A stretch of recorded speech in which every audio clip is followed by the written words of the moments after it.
একটা সেলাই মেশিন দিয়ে কাজ শুরু করেছিলেন প্রিয়াঙ্কা।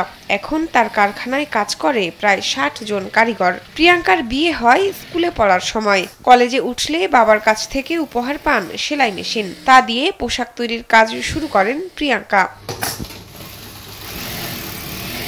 পরবর্তীতে গার্মেন্টস শিল্পের ট্রেনিং নিয়ে স্থানীয় এনজিও থেকে ৫০,০০০ টাকা ঋণ নেন প্রিয়াঙ্কা।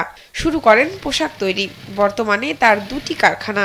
৫০ থেকে ৬০ জন কারিগর দিনরাত কাজ করছেন একটি কারখানায়। গেঞ্জি, জিন্স, ট্রাউজার, বিভিন্ন ধরনের ব্যাগ, পাঞ্জাবি, থ্রি পিস সহ নকশি কাঁথাও তৈরি হয় তার কারখানায়। প্রিয়াঙ্কার আরেকটি কারখানায় তৈরি হয় হস্ত ও কুটির শিল্পের পণ্য, যা দেশের বাইরেও রপ্তানি শুরু হচ্ছে।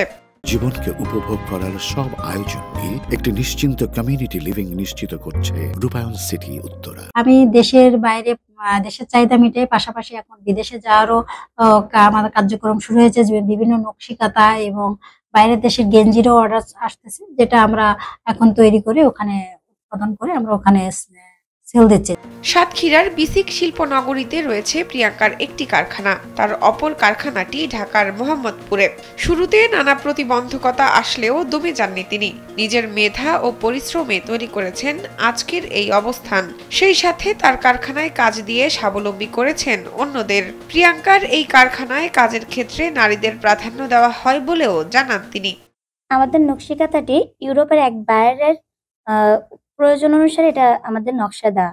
যেহেতু আমাদের নকশি কাঁথাটি দেশের বাইরে যাবে, সেহেতু আমরা এখানে আমাদের দেশের ঐতিহ্য ধরে রাখার জন্য কুলা, কলস, হাতি, শাপলা ফুল এবং প্রাকৃতিক দৃশ্য দিয়ে বিভিন্ন সুতার সংমিশ্রণে আমরা এই কাঁথাটি নিজেরা হাতে তৈরি করব। এটা আপনার শপিং ব্যাগ, আপনার পলিথিনের পরিবর্তে আমরা এটা করছি।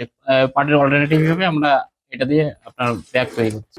প্রিয়াঙ্কা বিশ্বাস খুলনার পাইকগাছা উপজেলার রারুলি গ্রামের মেয়ে। তার বিয়ে হয় সাতক্ষীরার কালীগঞ্জ উপজেলার চম্পাফুল গ্রামে। সেই সুবাদে সাতক্ষীরাতেই গড়ে তুলেছেন তার কারখানা। উদ্যোক্তা হিসেবে পেয়েছেন জেলা পর্যায়ে শ্রেষ্ঠ জয়িতা সম্মাননা ২০২৪। প্রিয়াঙ্কার স্বপ্ন একসময় তার কারখানার পণ্য দেশে বিদেশে ছড়িয়ে পড়বে এবং দেশের বৈদেশিক মুদ্রা অর্জনে সহায়তা করবে। শাহনাজ পারভীন, কালবেলা।